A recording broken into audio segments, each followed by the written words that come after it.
გავიხსენოთ რა არის ფუნქცია. ფუნქცია არის ვიღაცა, ვინც იღებს რაღაც შემავალ ინფორმაციას, მე ამ შემავალ ინფორმაციას რაღაცებს უკეთებს და შედეგად გაძლევს რაღაცა სხვას, რაღაც შედეგს fx, ხო? ეს არის ჩვენი ფუნქცია. ეხლა თქვით რომ განსაზღვრისარე ეწოდება, აი რაღაც სიმრავლე გვაქვს, რომელსაც ეწოდება განსაზღვრისარე და განსაზღვრისარე არის ყველა ის წერტილი, ასე ვთქვათ, ყველა ის რაღაც, რაც შეუძლია რომ ამ f-მა აიღოს. მაგალითად, თუ მე მაქვს ეს წერტილი, რაღაც ვიპოვე წერტილი და აქედან შემაქვს f-ში, ანუ აი ქარხანაში ინფორმაცია, მაშინ ეს ნამდვილად მომცემს შედეგს. მაგრამ თუ ავიღე რაღაც წერტილი, რომელიც ამ განსაზღვრისარეს გარეთაა და ცადე რომ ეს შეუშვა, ხო? f-ში მეუბნება რომ არ ვიცი ეს რა არის და ვერაფერს ვერ გეტყვი, ვერაფერს ვერ მოგცემ. ანუ f-ისთვის განსაზღვრისარე არის ის სიმრავლე, რომელზეც განმარტებულია თვითონ f-ი, ანუ რომელთა აღებაც შეუძლია, რა წერტილების აღებაც შეუძლია f-ს რაღაც საწყის შემავალ ინფორმაციად. ეს არის განსაზღვრისარე. და განსაზღვრისარეზე კი ვილაპარაკეთ, მაგრამ აი რა არის ახლა ის არე, ასე ვთქვათ, რაც წარმოადგენს ყველა შესაძლო შედეგს f-ის. ანუ ხო ვთქვით, რომ f-ს რაღაცა, ანუ ამ ფუნქციას რაღაცა შემავალი ინფორმაცია შეძლის თავიდან, მაგრამ მე შედეგს გვაძლევს და ეს შედეგის გამომავალი ინფორმაცია ასევე უნდა იყოს რაღაცა, რაც გარკვეულ სიმრავლეშია მოქცეული, ხო?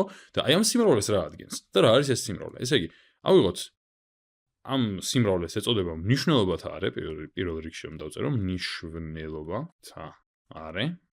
და ეს არის ასევე რაღაც სიმრავლე, რომელიც პრაქტიკულად გეუბნება იმას, თუ ყველა შესაძლო შედეგი რა არის აი ამ ფუნქციის.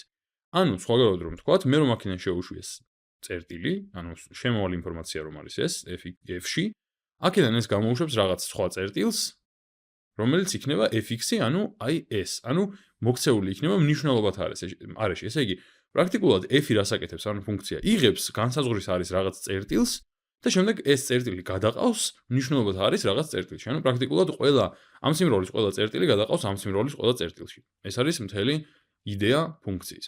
ხა მაგალითად, თუ მაქვს მე ფუნქცია მაქვს რაღაცა, რომელშიც შედის x-ი, გავუნდის fx-ი და ვთქვათ, ეს fx-ი იყოს ესეთი.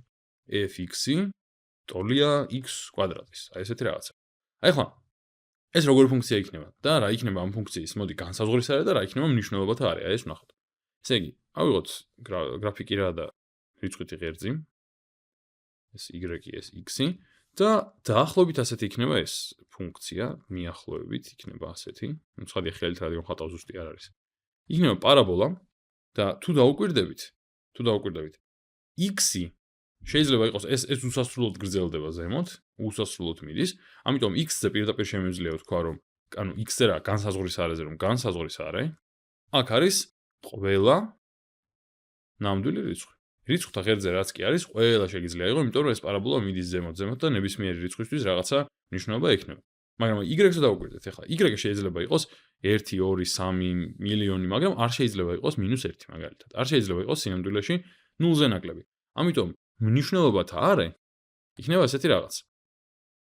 fx-ი იქნება ნამდვილ რიცხვთა სიმრავლის წევრი, ესე, ისეთი, რომ fx-ი მეტი იყოს 0-ზე, ან ტოლი იყოს 0-ის.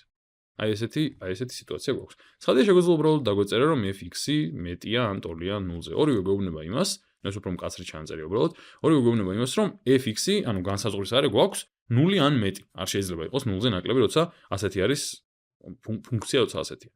კარგი ბატონო, მოდი კიდე გავაკეთოთ რაღაც მაგალითი. თქვათ გვაქვს ესეთი ფუნქცია და ხა საინტერესო რაღაცა იქნება, საკმაოდ ისეთი ყურადღება რომ უნდა მიაქციო ესეთ რამეს. ესე იგი, თქვათ გვაქვს gx-ი და ასე არის განსაზღვრული. ანუ ახლა საინტერესო აქ რა არის? x კვადრატი გაყოფილი x-ზე. აი ესეთი განსაზღვრება აქვს. ახლა იტყვი რომ მოიცა ესე რო წერია, მოდი გავამარტივებ და ვიტყვი რომ ბარემ gx-ი არის იგივე x-ი.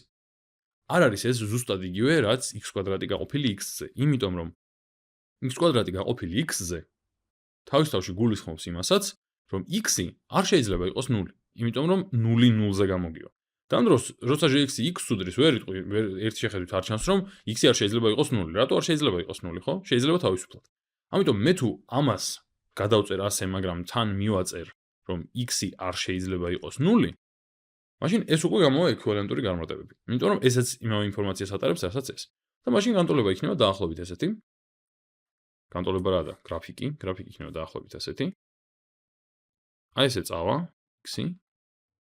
აი აქ ექნება ესეთი ხრელივით, იმიტომ რომ არ შეიძლება 0 იყოს, ანუ უნდა აღნიშნო გრაფიკზე, რომ აი აქ არ შეიძლება, არ არის განმარტებული, შემდეგ ისევ განაგრძობს თავის გზას. ანუ იქნება აი ესეთი წრფე, უფრო კი სინამდვილეში სხივი გამოდის ორივე მიმართულებით გაშვებული, რადგან აქ წერტილი არ არის განსაზღვრული. მაგრამ ხო, თავი არის გრაფიკი რა არის და ამიტომ განსაზღვრის არე და მნიშვნელობათა არე რა იქნება ახლა ამას მოდი ეგ დავწეროთ. ამისი განსაზღვრის არე იქნება რა? x-ი ეკუთვნის ნამდვილ რიცხვთა სიმრავლეს და არის ისეთი, რომ x-ი ტოლი არაა 0-ის. და ახლა საინტერესოა მნიშვნელობათა არე რა იქნება. თუ დაუკვირდებით, სინამდვილეში ზუსტად იგივე არის მნიშვნელობათა არე, ოღონდ fx-ისთვის. ანუ fx-ი ასევე ეკუთვნის ნამდვილ რიცხვთა სიმრავლეს და fx-ი ასევე არ უნდა იყოს 0-ის ტოლი. არ არის 0-ის ტოლი უბრალოდ არ უნდა იყოს კი არა. ანუ განსაზღვრის არე და მნიშვნელობათა არე აქ ორივე შემთხვევაში იქნება რა? x-ი ეკუთვნის ნამდვილ რიცხვთა სიმრავლეს და არ არის 0, fx-ი ეკუთვნის ნამდვილ რიცხვთა სიმრავლეს და არ არის 0.